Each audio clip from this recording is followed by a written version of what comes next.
The best games of every genre. That is what we're going to be talking about today, okay? And understand this is going to be a very controversial one, okay? And I didn't realize just how many genres there were. Like, oh my gosh, bro, I didn't know there was like 15 different types of RPG that technically, like, some subgenres are completely different than the base genre that we're actually talking about. So, in making this video, I kind of had to stretch it quite a bit, and I decided to narrow down on the most popular genres of modern gaming, just so I can give you, like, what I do believe the best game of these genres are, okay? And what do I mean by this? I mean turn-based games, Souls-like games, horror games, and just for the meme of it, mobile games.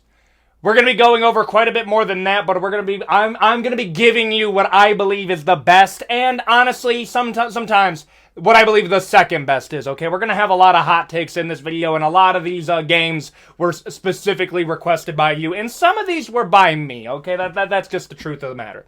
We're going to be going through gaming genres, and I'm going to be giving you what I believe the epitome of this genre is, okay? If that video sounds entertaining, you please consider a like, comment, and subscribe. We're trying to get to 300,000 subscribers before the end of the year. That is the goal. And hit the bell icon to stay notified, bro. I, like, ran out of breath, bro. It is nearing the end. The end is near, bro. The end is nigh. But before that happens, I'm going to be getting you this video, okay? And with all that out of the way, let's get into it right now. FPS games, let's just get straight into it, Doug. Let's just get right in there, okay? FPS games, let me give you what I believe the best of these genres are, okay? We're going to be starting off with one of my personal favorites of all time. Doom Eternal. I do solemnly believe, now this one's an opinion, and I'm going to be giving a few other ones that I do believe are fair takes. I think Doom Eternal is probably the best FPS game ever made, especially in the modern era of gaming. I'm gonna be real, there is no other FPS game that I have put more hours into its campaign than Doom Eternal, bro. Like, I want you to think about this. It is a flex if you make a single-player game so good that you can afford to have literally some of the worst ideas of a multiplayer that you could ever concoct, because the single-player is so good that all your game modes are literally derivatives of that single-player. Like, you ever think about that, bro? Like, Doom has to be one of the only, like, FPS games where it's so good and it's never really needed a multiplayer, to the point that, like, Doom 2016 had, like, Snap Map, and I thought that was a pretty good idea, but it also had, like, literally a COD clone as a multiplayer, and then Doom Eternal had, I think it was Beast Mode, Battle Mode, something dumb like that they got rid of, to the point that Doom the Dark Ages doesn't even have a multiplayer. I'll say it once, I'll say it again. The easiest mode that you can make for a Doom game is literally just an endless wave mode. Literally just do that and the game would be absolutely peak. The next best thing, just play through the game over and over again. Brother, everything from the music, the weapon play, everything in Doom Eternal is borderline perfect. To the point that, like, Doom the Dark Ages is an amazing game. I prefer Doom Eternal purely because I literally do not believe you can get any better than that. And I think part of the reason that they made Doom the Dark Ages slower is because they realized that they literally had peak perfection in what is Doom Eternal. Everything about this game is good. The story is a step up. Is it better than some other FPS games? No. This is not at Halo caliber. Doom Eternal has a modern COD level storyline in terms of how well it's written. I'm sorry, Doom Eternal I'm sorry, Doom Eternal is gonna go as a peak FPS game. OG Call of Duty MW2. Okay, listen, some of these are gonna have multiples. These are my front runners. I probably should have said that before, but oh well. Modern Warfare 2, the original, is honestly one of the best games ever made. I'm just going to keep it 100% honest with you. I've said this multiple times. The first ever rated M game that I ever played was MW1 OG. That was honestly probably the game that, like, started COD on this journey to the point that it became literally, like, I don't even know, bro. A Dementor sucking the joy and feeding you nostalgia in return. But it started off peak, and that was MW1. MW2 is the closest thing to perfection that I think you can get in a COD game. The only other FPS game that I would put near the same caliber, and part of the reason is I'm kind of baiting it for a future video if this does well, would be like Black Ops 1 or Black Ops 2. MW2 is the best game of the MW trilogy, and people think MW3 is bad. If MW3 released today, the game that we got back then, that game would be considered one of the best CODs ever made. That's a hot take that y'all don't want to hear. OG MW3 was literally not that bad. The multiplayer was just trash. MW2, goated multiplayer, goated campaign. Every part about this game was amazing and built upon almost perfection in MW1 OG, to the point that it is going in my top three best FPS games of all time. Halo 2. Yes, you heard me, top 3, okay? Now this one, this is where it gets real spicy, okay? This is where it gets spicy. And the only reason I'm putting MW2 over a Halo 2 is purely because I didn't have an Xbox 360. I didn't. This is where my bias is going to come in, but I say this right now, Halo 2 is one of the greatest sequels to ever come to a game, literally just ever. Halo 2 is such a massive step up to Halo Combat Evolved that I would reckon Halo 2, you can say Halo 2 is the best out of the original trilogy, and I don't even think that's really a hot take. I think most people have that. The story is peak. The Flood voice acting is peak. Arbiter being a second main character is an amazing idea. The internal struggle of Master Chief is peak. Brother, and again, I have to preface this. I didn't get to experience the prime of Halo 2 Xbox Live. I just didn't get to appreciate that. I played it on an old PC that I really don't understand how it worked. I have no clue how Halo 2 ran on that thing. But that is how I got to experience it later, bro. And I'll tell you this right now. Halo 2 is a core memory that sticks to my very being. However, I do have a slight favoritism to the MW trilogy. However, I have to acknowledge, if we're making the best FPS games of all time, Halo 2 has to be in that trifecta. Turn-based games. Now, this one, admittedly, I don't know if I have 3. I have 2 heavy hitters right here, and I might add a third one. Actually, I might add a third one, but you know what? We'll get into this. My number one that I have to bring up. Baldur's Gate 3. Baldur's Gate 3. I am sorry this has to be brought up, my man. Baldur's Gate 3. Is it my favorite game of all time? No. I'll be frank with you. Baldur's Gate 3 is probably the best game that I just couldn't get myself into. I have tried 5 times to do it. I'm probably going to try a 6th time on stream. But I've tried so many times to get into Baldur's Gate 3, and I just can't. But I am so happy that it worked out, because it literally humbled the entirety of AAA gaming to the point that they were actively saying that it was setting an unrealistic standard. The only other game that I've heard that being said for was Elden Ring. Baldur's Gate 3 is in the same conversation as Elden Ring in terms of how it made AAA gaming feel, and that is automatically putting you in one of the best of all time. However, my biggest gripe with it is, honestly, bro, I try to play it for 5 hours, and I'm just not getting into it for the 5th time, and people tell me I haven't given it enough time. There does come a point that if I put 5 hours into a game, and it's still in the heating up phase, then your pacing is just bad. I'm sorry, that's another hot take I'm going to hit you with. If you can get 5 hours into a game, and it's still not revved up yet, the game has terrible pacing. That's my biggest thing. 5 hours in, I'm still not where I really want to be in terms of having a lot of fun. Maybe the game's just not for me. That's what I've thought before. But it does go in one of the best turn-based to ever be. Expedition 33. I enjoy Expedition 33 more than I enjoy Baldur's Gate 3. And I'm sorry I gotta say that, but this is where my favoritism is gonna come in. Expedition 33, I'm gonna be real with you, is gonna outright clear Game of the Year this year, to the point that it's gonna be actually hilarious, bro. I will be amazed if Expedition 33 does not win Game of the Year.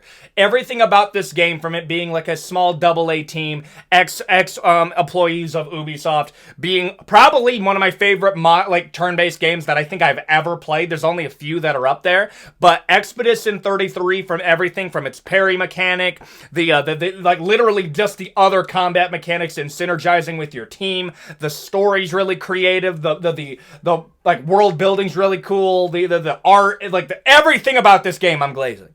I love this game, bro. I'm sorry. And I'm going to bring it up again. The soundtrack is absolutely insane, to the point that there are bosses in this game that I actively got smoked by because I was admiring the soundtrack. And I don't regret a thing, brother. It was absolutely amazing. I think that my personal game of the year, and I will make a game of the year video where I go over every game that I think should win. But I'm sorry, bro. Expedition 33 has to go in turn-based, and I'm putting it above Baldur's Gate 3. But that's my take right here. XCOM 3. Yes, I'll do another turn-based game. Okay, XCOM 3 was probably my first big turn-based game that I really remember getting into. And for anyone who doesn't know what XCOM 3 is, it's basically you are playing the commander of operating a counter-alien squad, where essentially you're just doing guerrilla tactics against aliens. And yes, it is really peak. There's lots of cool combat classes. There's subclasses. There's different weapons that you can do in research and development. There's counterinsurgency operations that you can do that are side quests. It's a really cool concept. I really do. I like XCOM 3. It's probably one. Do I think it's better than Baldur's Gate 3? No. Did I enjoy it more? Yes. And I really don't know how to explain it, because when I say I didn't like Baldur's Gate 3, people think, oh, you just don't like being patient in video games. And I'm like, no, I'm a big fan of XCOM 3 and Expedition 33. And then they're like, wait, that's really weird that you like those games, but you're not a big fan of Baldur's Gate 3. And it's not that I hate on Baldur's Gate 3, I just couldn't get into it.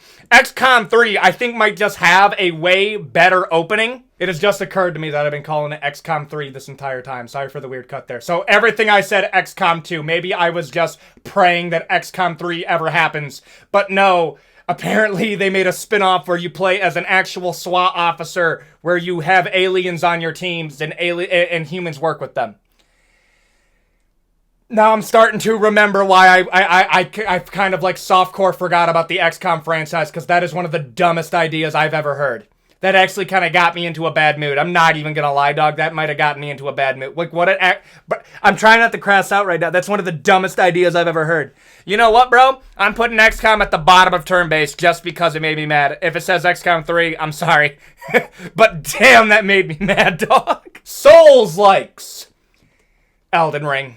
Yeah, I'm sorry. Yeah, Elden Ring, bro. I'm sorry. Elden Ring, I'm heavily biased towards Elden Ring, because Elden Ring was one of the big reasons that I got in the content creation, at least for EthanOnEverything.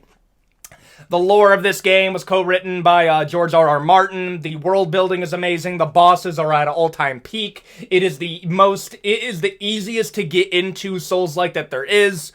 And From Software literally made an entire multi-billion-dollar industry off of pumping these games out. And I'm sorry, Elden Ring is a work of art. We're talking about best game of the decade. I will say that Elden Ring is still arguably the greatest game to come out within the past 10 years, to the point that I'm kind of hard-pressed to find a game that I do legitimately believe, full-heartedly, is better than Elden Ring. I can glaze Elden Ring. Again, a full lore video on Elden Ring. I can go all day on this. But I think we all know it's the king of Souls-likes. It's not even a remote question. Sekiro: Shadows Die Twice. Now, I was going to try to find another Souls-like that was maybe something different, but I've kind of come to the realization. FromSoft is just the best at making these types of games. They just are. There's no other way to say it, to the point that other people that try to make a Souls-like don't even like labeling their games a Souls-like. I was going to put Black Myth Wukong here. Black Myth Wukong creators don't like calling their game a Souls-like because they realize it doesn't really stack up with a FromSoft game. And that was part of their worry when they were releasing it. But again, I digress. Sekiro: Shadows Die Twice is probably the most unique From Software game they've made. I know some people are going to bring up Bloodborne. Bloodborne has the best atmosphere and the best looking world outside of Elden Ring, of course. But Sekiro, in terms of its parrying mechanic and the way that it builds upon the combat of a normal FromSoft game, while still maintaining that core feel, is still one of the best. One of the best ever, to the point that Sekiro is different enough from Elden Ring to the point that you can put Sekiro above Elden Ring.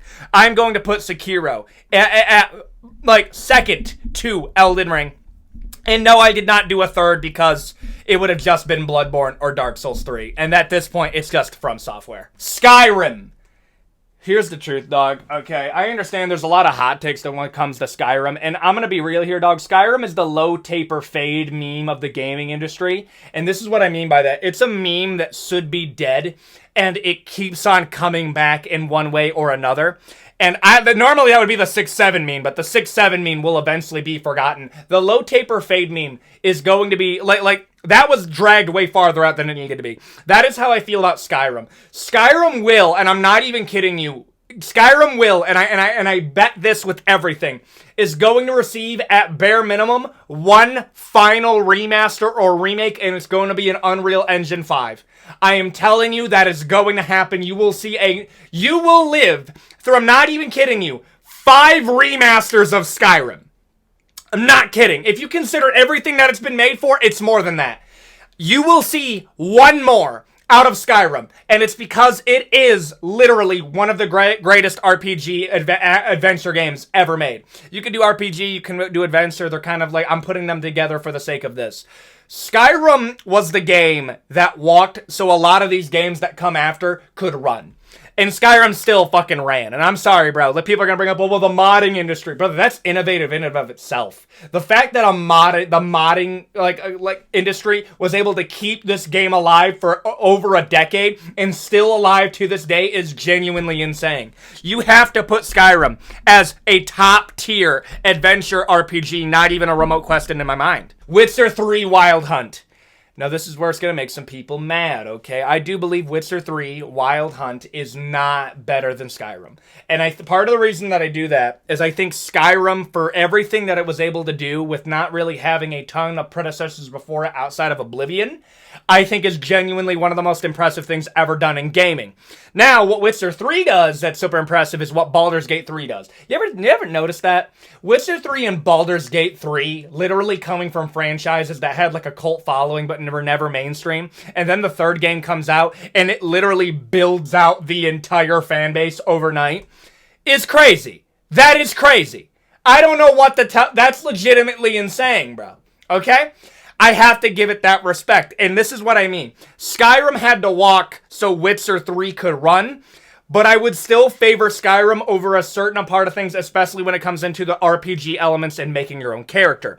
I'm putting Witcher 3 like second for right now, but that might change. RDR2. Yeah, I prefer RDR2 to Witcher 3. I think that's going to be one of my more controversial. This is going to be a controversial video, dog. This is going to be a very controversial video. And I think part of the reason I prefer RDR2 to a Witcher 3 is partly because of the story. I feel like I'm more connected and I know Arthur Morgan more and I sympathize with the gang more than I know Witcher and Ciri and Yennefer. Like, I'll say this right now, bro. Like, that's the biggest setback of Witcher 3 is the fact that it's Witcher 3. The majority of people, and I'm sorry, this isn't like a projecting, this is like legitimately provable by stats. Most of people that play Witcher games only played one game and Gwent. Okay? RDR2 is a prequel. You don't need to know anything before going into this game, and you get so connected to the core characters that the story beats of RDR2 hit harder than 90% of the stuff that happened in Witcher 3 outside of some quest lines. That would probably be my big take, and why I do favor an RDR2 over a game like a Witcher 3 is purely because I am more connected to the story than I am a Witcher 3. And when you're looking at RPGs, getting connected to the story is 100% one of the main things that I'm going to be like listening to. I gotta put it in number 2. Battle Royale. Yeah, we'll do Battle Royales. Fortnite. Okay, listen here, dog. Okay, let's just keep it real here. Fortnite's probably the greatest Battle Royale ever created. I'm sorry, bro. You can do Minecraft survival games. That's a crazy pull right there, but I'm sorry. There comes a point where the worst thing that Fortnite ever did is that it made so much money that it turned every other Battle Royale into a Fortnite clone. I need you to understand, Apex Legends would not be a thing without Fortnite. Warzone would not be a thing without Fortnite. Every single Battle Royale that came post-Fortnite and how big it got would not be a thing without Fortnite. Then those are the worst parts about Battle Royale. I do solemnly believe this. If it was just Fortnite, people would not have a problem with Battle Royales. If it was just one game, and it was just Fortnite doing their thing, people would not hate on Battle Royales anywhere near as much, but it's because it made it so popular that it kind of ruined it for everybody else is why people view Fortnite the way that it is. I'm sorry, in my mind, if we're going off genre, Fortnite is the undeniable king of battle royales. It's not even close, dude. If you compare them, it's cringe. Apex Legends. You thought I was going to do COD Warzone. Listen, man. We got another controversial take here. Peak Apex Legends is better than most of Warzone. There were some parts of Warzone that were really good. Like, I'll never forget this. One of the best actually, no, I'll cover that when we go into Warzone because it's one of my biggest gripes with it. Apex Legends movement, okay? The hero alts. The fact that it was able, and like this was the gimmick. Fortnite had building, that was its gimmick. Apex Legends had the movement system, kind of Titanfall, but it also balanced the hero shooter mechanic, and it did it so well that it actually made a pretty good package. The problem is it got so broken by greed that modern Apex Legends isn't even worth playing. It isn't. But peak Apex Legends was legitimately insane, bro. I'm sorry. Everything like worked. And you don't understand unless you were there. Peak Apex Legends was a different animal, but it was only like a different animal for like 6 months. And then it immediately got ruined when EA doesn't really care about it anymore. And then the esports kind of took over it, and then it kind of ruined it. Brother, peak Apex Legends was one of the greatest things, but it's still number 2. COD Warzone. This is... yeah, I'm putting it in number 3. You want to know why? Imagine having all of the resources of COD and still not really doing anything. Like, I need you to understand this, bro. I'm convinced that Warzone must be so expensive to operate that they're worried that if they touch anything in the core gameplay and innovate at all, it'll ruin the game. So they do literally the smallest possible changes, like we're going to do a slight bit of difference in the movement, and then we're going to add Homelander to the game. And here's the thing, dog. The reason why Warzone gets crap where Fortnite doesn't, and I can't believe I have to explain this to you, is that Fortnite made a full identity off of being the goofy one, while COD still tries to be, like, serious, like, super serious tone, and then put Beavis and Butthead in the game. Like, I'm sorry, you can't play both tones. Imagine if Fortnite tried to become, like, the super serious milsim, it would become very cringe very, very quickly. The fact that Warzone tries to play both sides, it kind of ruins it a bit. Don't even get me started on the fact that, like, meta loadouts ruin the game, streaming culture ruin the game. You have half of the people that are in casual are trying to be competitive, and most of the people in competitive are not good enough, so they suggest go to casual. So you have both parts of the game that are legitimately ruined. And then how Fortnite did it is they just made no builds the new way to play the game, and that saved the game, crazy enough. And I'm going to be real here. My controversial take on Warzone in terms of how you would fix it, brother, just do bot lobbies. Like, nobody cares that much. Oh my goodness, bro, I hate that I'm playing in a lobby with mostly bots. Then make a separate mode where you play with people that aren't bots. Brother, I'm sorry, that's just a cruise. Do you know what they're doing that I actually like? Casual Resurgence is legitimately the best. I'm gonna hop on and I'm gonna play for a time. And then here's my another problem with the game. How the fuck is it 150 gigabytes, bro? How is it 150 gigabytes? Brother, I'm convinced that COD knows that there's so many other games that are better than it, so it eats up your entire storage so you can't play those other games. Brother, I'm sorry, there is an absolutely zero scenario a game should take up more than 100 gigabytes. There is no game that you should be playing casually that is over 100 gigs. 150 to 200 gigs is absolutely insane, bro. That's most of people's console. I'm sorry, dude. COD Warzone, I'm putting it at the bottom of Battle Royale just out of pure spite. Horror games. Resident Evil 7. One of my all-time favorite games, favorite horror games of all time. Is it my favorite? We'll see. Resident Evil 7 was the first Resident Evil game I ever played. Once I played it, I loved it. I got into Resident Evil Village, and then I needed to fill that Resident Evil bug, so I started replaying all the Resident Evil games. Absolutely love it. I understand why these games are so loved. But oh my goodness, dog, I hate when Resident Evil fans will say that Resident Evil 7, like, hurt the franchise and took it out. When I'm like, brother, the Resident Evil games were actually losing their identity so hilariously quick that by the time Resident Evil 7 came, people were literally begging for a horror game coming out of this franchise. And I'm sorry, dog, that's what it needed. Resident Evil 7, it literally pumped in new lifeblood into the Resident Evil franchise, and it did it served every possible purpose, bro. The game's amazing. The Ethan Winters is a decent character. The monster design is amazing. The world design is dope. Every part about this game works. It just does. Honestly, one of my favorite old-time horror games, no question. Alien Isolation. Alright, this is what I mean of it might be my favorite. Alien Isolation is probably the best horror game ever made? Like, oh my god, I'm sorry, bro. Like, of all the horror games that I've played, like, don't get me wrong, there's other games that I would put up there, but, like, then we're getting, like, Dead Space. And then Dead Space is, like, on that line between action, adventure, and horror, to the point that that's what I mean. That's, like, a subgenre. But in terms of, like, a horror game, bro, Alien Isolation is so unbelievably good at building suspense, building dread. The AI that they use for the xenomorph is so good. And, like, I'll say this, a core memory of mine is staying up late and watching PewDiePie and Markiplier playthroughs of Alien Isolation. And it still sticks with me. Alien Isolation, I'm like, honestly, bro, I'm putting Alien Isolation over Resident Evil 7, and y'all can fight me in the comment section over that. Mobile games.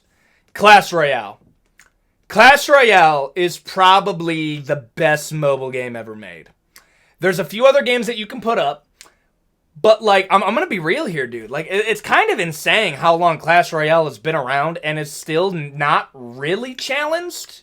Like, I know people can say that about, like, Clash of Clans, but, like, at the same time, the Clash of Clans is admittedly, like, more of, like... I mean, bro, there might be the GOAT of, like, mobile gaming development. You have Heyday, you have Boom Beats, you have Clash Royale, you have Clash of Clans. Brother, Clash Royale's probably my favorite of them all, and yes, I have played them all. Heyday's actually kind of underrated, but bro, Clash Royale, in terms of every part of this game outside of how so unbelievably sweaty those lobbies are, and the fact that it is just blatantly pay to win. But here's my hot take, bro. The bar has dropped so far that I'm to the point that, like, Clash Royale can be pay to win. It can be pay to win at this point. Just be honest about it. And they're so honest about it to the point that they're like, hey, here's a $15 bundle of the brand new card that we released that doesn't have any patches on it. You should just give us $12 and it'll be good. Like, I'm sorry, bro. I respect the honesty. I put it as one of the GOATs of the mobile gaming scene. COD Mobile. Now, after I absolutely dunked on COD Warzone, this one kind of hurts me to say. Bro, COD Mobile is actually such an insane game for being on a mobile device. Like, I need you to understand how crazy a deal that is in terms of you have multiplayer and Battle Royale, and the multiplayer is a mix between MW games and Black Ops, to the point that they have the maps that you're able to play, and it's actually pretty fun. Like, am I wrong for thinking that? Like, it's weird how good it is. For like, admittedly being a mobile game, to the point that it's like, brother, you can do a full thing over, like, different mobile game genres. You can argue COD Mobile is one of the best that there is. And I think the part that angers me most about COD Mobile is they do almost all of their innovation on COD Mobile as opposed to Warzone. The coolest thing that Warzone has done within the past couple of years is their Halloween special where they did that zombies mode. I absolutely loved that. But I'm sorry, bro. COD Mobile. Dude, you can make an argument that COD Mobile is probably one of the best mobile games ever made. And I am going to make that, but I can't put it over Clash Royale, so I'm going to put it right there. And there you go. Those are the best games of these genres. Yes, admittedly, I can't do all of the genres, so if this does well, we'll do the other ones. And then I'll be doing it with more of like a fan requested. A lot of these were fan requested, but we'll do even more for the next one. So this is why you should like, comment, and subscribe. We're trying to get to 300,000 subscribers before the end of the year. That is the goal. Hit the bell icon to stay notified. We try to do 5 videos and 2 live streams every single week. It's absolutely peak. Thank you guys for getting me to this point. It's absolutely insane. And you guys come out and support just about every single time. And I'm blessed to be able to do this, okay? And with all that out of the way, I will see you all in the next video. Adios, guys.